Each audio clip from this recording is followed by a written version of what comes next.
बसम अल्लाह अर्रहमान अर्रहीम। उन्वान, जन्नत कैसे होगी। कुरान और हदीस की रोशनी में एक मुकम्मल मंजर कुशी। क्या आपने कभी सोचा है कि अगर आज आपकी आँख बंद हो जाए और कल आपको जन्नत में दाखिल होने का हुक्म मिल जाए तो वो पहला लम्हा कैसा होगा, वो पहली सांस, वो पहला मंजर, वो पहला सुकून। क्या आप जानते हैं कि जन्नत वो जगह है जहाँ ना कोई खौफ होगा, ना कोई गम, ना कोई बीमारी, ना कोई जुदाई। आज हम बात करेंगे कि जन्नत कैसी होगी और वहाँ एक मुसलमान के लिए क्या निमतें होंगी, कुरान और हदीस की रोशनी में। रब की तरफ से पुकार। सूरत अल-फजर की आयत नंबर 27 से 30 में अल्लाह ताला इस कामयाब रूह से खिताब करते हुए फरमाएगा, ए इत्मीनान वाली रूह, तो अपने रब की तरफ लौट चल, इस तरह कि तो इससे राज़ी और वो तुझसे राज़ी। बस मेरे बंदों में शामिल हो जा और मेरी जन्नत में दाखिल हो जा। तसव्वुर कीजिए, जब अल्लाह खुद आपको दावत देगा तो वो लम्हा कैसा होगा। जन्नत के दरवाज़े, इस्तकबाल करते फरिश्ते। जब आप जन्नत के दरवाज़ों के करीब पहुंचेंगे तो वहाँ खामोशी नहीं होगी बल्कि इस्तकबाल होगा।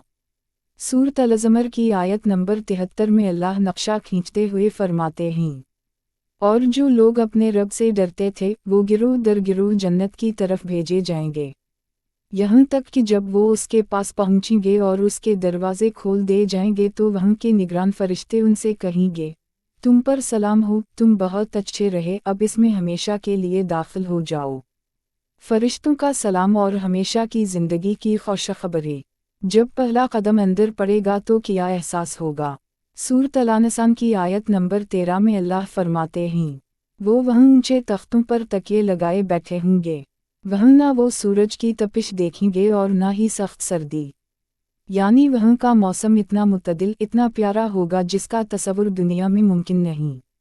वहाँ की ज़मीन मिट्टी की नहीं, ज़फ़रान की होगी।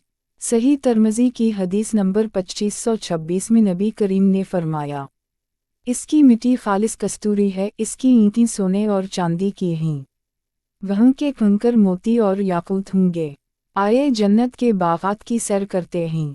सूरत अल-गाशिया की आयत नंबर 10 से 16 में अल्लाह फरमाते हैं, वो आलीशान बागों में होंगे, वहाँ वो कोई बेहुदा बात नहीं सुनेंगे। इसमें बहते हुए चश्मे होंगे, इसमें ऊंचे ऊंचे तख्त होंगे और आब खोरे रखे हुए होंगे और काम तक कतार दर कतार लगे होंगे और नफीस मसंदें बिछी हुई होंगी। यही वो आराम है जिसके लिए इंसान दुनिया में तरसता है। जन्नत के चश्मे और मशरूबात। आप वहाँ चल रहे हैं और आपको प्यास महसूस होती है, लेकिन ये दुनिया की प्यास नहीं, ये एक लज़्ज़त है। सूरत अल-दहर की आयत नंबर 5 और 6 में अल्लाह फरमाते हैं, बेशक नेक लोग ऐसे जाम पिएंगे जिसमें काफूर की आमेज़िश होगी। ये एक चश्मा है जिससे अल्लाह के बंदे पिएंगे और जहाँ चाहें इसकी नहरें बहा ले जाएंगे, और खाने के लिए आपको मेहनत नहीं करनी पड़ेगी। सूरत अल-हाक़ा की आयत नंबर 23 में अल्लाह फरमाते हैं, इसके फलों के गुच्छे झुके हुए होंगे, आप लेटे हों या बैठे, फल खुद ब खुद आपकी पहुँच में आ जाएंगे। लेकिन जन्नत सिर्फ खाने पीने का नाम नहीं, ये रिश्तों के सुकून का नाम है। दुनिया में अक्सर हम जिनसे मोहब्बत करते हैं, मौत इन्हीं हमसे छीन लेती है। माँ बाप चले जाते हैं, औलाद बिछड़ जाती है, लेकिन सूरत अल-तौर की आयत नंबर 21 में अल्लाह ने वादा किया है, जो लोग ईमान लाए और उनकी औलाद ने भी ईमान में उनका साथ दिया, हम उनकी औलाद को उनके साथ मिला देंगे। ज़रा इस मंज़र का तसव्वुर करें, जब जन्नत के दरवाज़े पर आपकी मुलाकात आपकी माँ से होगी, आपके वालिद से होगी, इन प्यारों से होगी जिन्हें आपने मिट्टी तले दफनाया था और रोते हुए वापस आए थे। वहाँ कोई जुदाई नहीं होगी, हमेशा का साथ होगा। सूरत फातिर की आयत नंबर 34 में जन्नतियों के पहले कलमात ये होंगे, तमाम तारीफ़ें इस अल्लाह के लिए हैं जिसने हमसे गम को दूर कर दिया। बेशक हमारा रब बख्शने वाला और कद्रदान है। सोचिए, वो गम जो आपके सीने पर बोझ बना रहता है, वो फिक्र जो आपको सोने नहीं देती, वहाँ हमेशा के लिए ख़त्म हो जाएगी। वहाँ के महल कैसे होंगे। सूरत अल-अनकबूत की आयत नंबर 58 में अल्लाह फरमाते हैं, और जो लोग ईमान लाए और नेक अमल किए, हम इन्हीं यकीना जन्नत के ऊंचे बालाखानों में जगह देंगे, जिनके नीचे नहरें बहती होंगी, वो वहाँ हमेशा रहेंगे। अमल करने वालों का क्या ही अच्छा अजर है। वहाँ की सोहबत कैसी होगी। वहाँ कोई लड़ाई झगड़ा, कोई तनज़्वाओ तशनी नहीं होगी।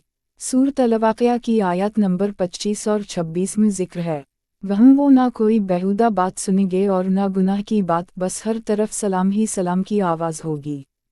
लेकिन दोस्तों, ये सब निमतें, ये महल, ये नहरें, ये सोने के कंगन, ये रेशम के लिबास, ये सब एक तरफ, और एक नेमत ऐसी है जो उन सब पर भारी है। वो जन्नत का सबसे बड़ा दिन होगा, वो दिन जब पर्दे हट जाएंगे। सूरत अल-क़यामा की आयत नंबर 22 और 23 में अल्लाह फरमाते हैं, उस दिन बहुत से चेहरे तरवाओ ताज़ा होंगे और अपने रब की तरफ देख रहे होंगे। सही मुस्लिम की हदीस नंबर 181 में रसूल अल्लाह ने इस लम्हे की तफसील बयान की। आपने फरमाया, जब जन्नती जन्नत में जा चुकेंगे तो अल्लाह पूछेगा, मेरे बंदो, क्या तुम कुछ और चाहते हो? वो कहेंगे, या अल्लाह, आपने हमारे चेहरे रोशन कर दिए, हमें जहन्नम से बचा लिया, अब और क्या बाकी है? तब अल्लाह ताला अपने और बंदों के दरमियान से नूर का पर्दा हटा देगा। कसम है अल्लाह की, जन्नतियों को कोई ऐसी नेमत नहीं मिली होगी जो अपने रब के दीदार से ज़्यादा महबूब हो। वो रब जिसको बिन देखे सजदा किया, वो रब जिसके लिए रातों को रोया, वो रब जिसके खौफ से तन्हाई में भी गुनाह छोड़ दिए। आज वो रब आपके सामने होगा, बल्ला हिजाब होगा। तो मेरे भाइयों और बहनों, ये जन्नत कोई अफसाना नहीं है, ये वो हकीकत है जो कल आपके साथ पेश आने वाली है। लेकिन सवाल ये है कि इस आलीशान घर के लिए हमने कोई कीमत अदा की है। अल्लाह ताला सूरत अल इमरान की आयत नंबर 133 में हमें पुकार कर फरमाते हैं, और अपने रब की मग़फ़िरत की तरफ दौड़ो और इस जन्नत की तरफ जिसकी चौड़ाई आसमानों और ज़मीन के बराबर है, जो मुत्तक़ियों के लिए तैयार की गई है। अल्लाह हमें चलने के लिए नहीं कह रहा, अल्लाह हमें दौड़ने के लिए कह रहा है। ज़िंदगी बहुत मुख्तसर है, ये धोखे का घर है। आज अगर आप थक चुके हैं, अगर दुनिया ने आपको तोड़ दिया है, तो हिम्मत ना हारें। बस थोड़ा सा सब्र और है। अपनी नमाज़ों की हिफाजत करें, कुरान से रिश्ता जोड़ें और अल्लाह से इस जन्नत का सवाल करें।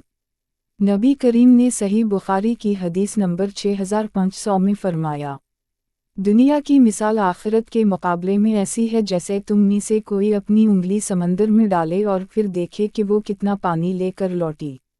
ये दुनिया सिर्फ इस एक कतरे की तरह है और जन्नत वो पूरा समंदर है। कतरे के लिए समंदर को मत छोड़ें। आइए आज उसी वक्त नियत करें कि हम अपनी बाकी ज़िंदगी इस जन्नत को पाने में लगा दें। अल्लाह हम सब को जन्नत अल-फ़रदौस में हमारे वालिदैन और प्यारों के साथ इकट्ठा फरमाए। आमीन या रब्बल आलमीन।